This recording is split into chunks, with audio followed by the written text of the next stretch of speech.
Hampir 100,000 rakyat Sabah dalam kategori miskin Tegar telah menerima bantuan RM300 sebulan.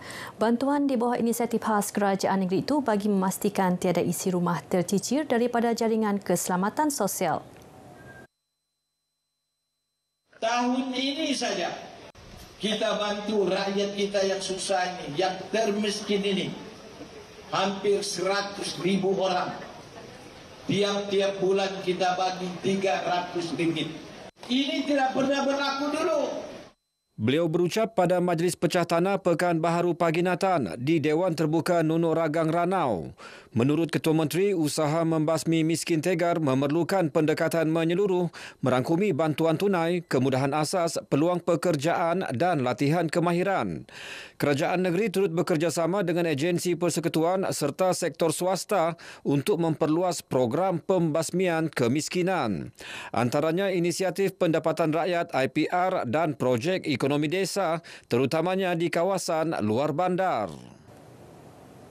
Kadar pengangguran Sabah bagi suku kedua 2025 menurun kepada 6.2%, terendah sejak pandemik COVID-19. Angka itu menghampiri paras 6.1% yang dicatat pada 2019 sebelum pandemik.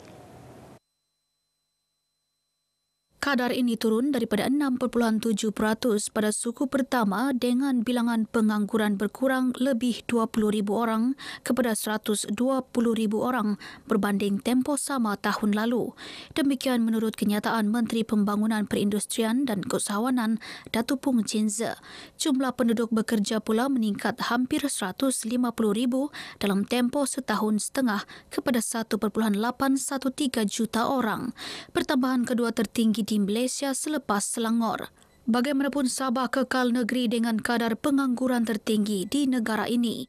Datuk Pung optimis jumlah penganggur boleh diturunkan di bawah 100,000 dalam beberapa tahun akan datang. Antaranya menerusi pelaburan baharu, pengembangan perusahaan tempatan dan pembangunan industri hiliran. Sabah berpotensi besar menjadi hub pengeluaran lada negara. Selain bentuk muka bumi berbukit serta kesesuaian tanah, negeri ini turut dilengkapi infrastruktur logistik dan pelabuhan untuk perdagangan hasil pertanian. Tawau mempunyai kelebihan tambahan sebagai pintu masuk pelancong antarabangsa yang boleh dimanfaatkan untuk memasarkan produk tempatan. Dan pada masa yang sama, kita juga merupakan hub pelancongan. Kalau kita ada satu airport yang begitu sibuk, so maksudnya di mana kita ada produk sendiri, kita boleh ada satu platform yang sesuai untuk memasarkan segala produk pertanian yang kita usahakan dekat sini. So untuk lada ini, dia bukan sahaja serbuk lada yang kamu pakai untuk makan, kamu juga boleh pakai itu untuk perfume. Untuk lelaki sama wanita pun boleh. Kalau nak urut, pakai krim yang berasaskan lada pun boleh, okay? So kamu nak mandi pakai sabun yang ada lada pun boleh. So dia sebenarnya dia banyak kepenggunaan. Beliau berkata demikian selepas merasmikan program promosi dan galakan tanaman lada anjuran Lembaga Lada Malaysia MPB di Tawau. Loji Janakuasa Gas Interim berkapasiti 100 megawatt di Kimanis papar dijangka siap Oktober ini, sekaligus menambah kapasiti bekalan elektrik Sabah secara menyeluruh. Projek bernilai hampir RM1 bilion ini merupakan inisiatif sebuah syarikat kejuruteraan dengan kerjasama kerajaan negeri dan agensi berkaitan. Kita berterima kasih kepada kerajaan negeri Sabah, di Energy Commission of Sabah, ECOS, SCSB dan juga Sabah Energy Corporation yang telah membantu kami dalam membolehkan kami mengusahakan projek ini dalam jangka masa yang terdekat. It is the shortest implemented power plant on a fast track basis, less than 1 year. Amanah telah diberikan kepada kami pada bulan September tahun lepas.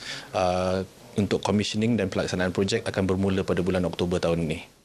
Mereka ditemui media selepas kunjungan hormat terhadap Yang di-Pertuan Negeri Sabah Tun Musa Aman di Istana Seri Kinabalu.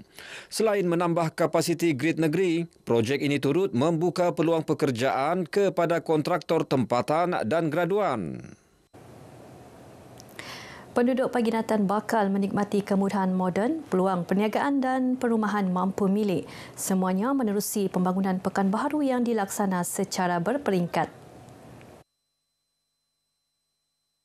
Fasa pertama pelaksanaan dimasukkan dalam rancangan Malaysia ke-12 manakala fasa seterusnya dalam RMK-13.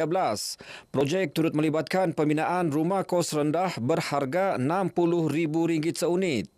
Sebahagian daripada itu akan digunakan untuk pembangunan seperti balai polis, mungkin balai bomba dan juga agensi-agensi kerajaan yang lain.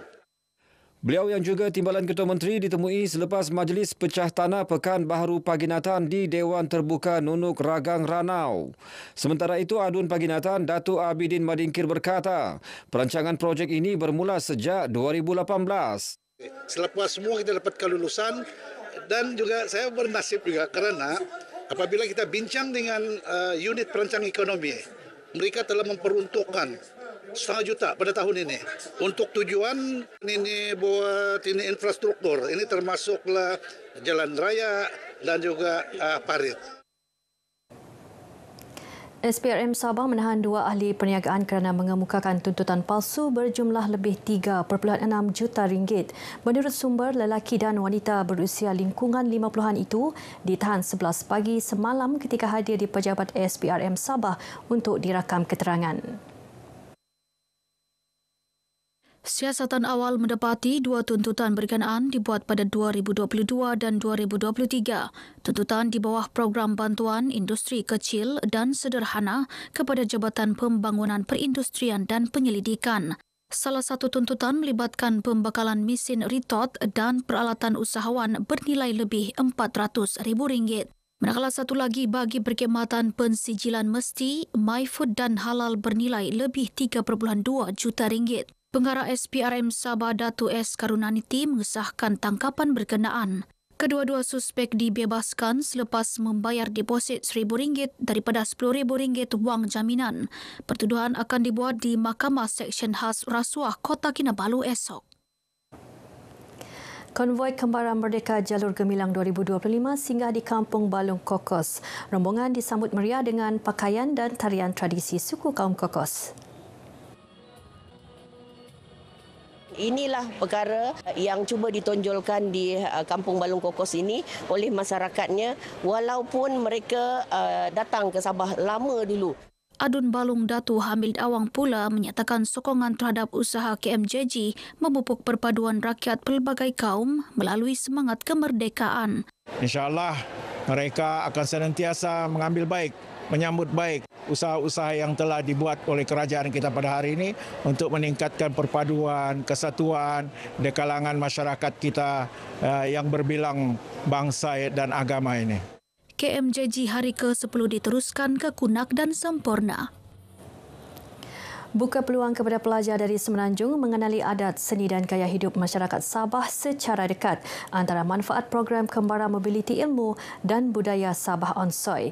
Ia anjuran Universiti Malaysia Sabah UMS dengan kerjasama Universiti Sains Malaysia USM dan College Universiti Jesselton. Program 3 hari yang berakhir Sabtu lalu berlangsung di sekitar ibu negeri. Ketua Delegasi USM Dr. Jacqueline Karimon berkata, program bertujuan memupuk kefahaman silang budaya selari dengan aspirasi perpaduan nasional. Program sebegini sangat bermanfaat khususnya kepada pelajar dari Semenanjung kerana memberi pendedahan luas tentang budaya, adab dan nilai masyarakat Sabah.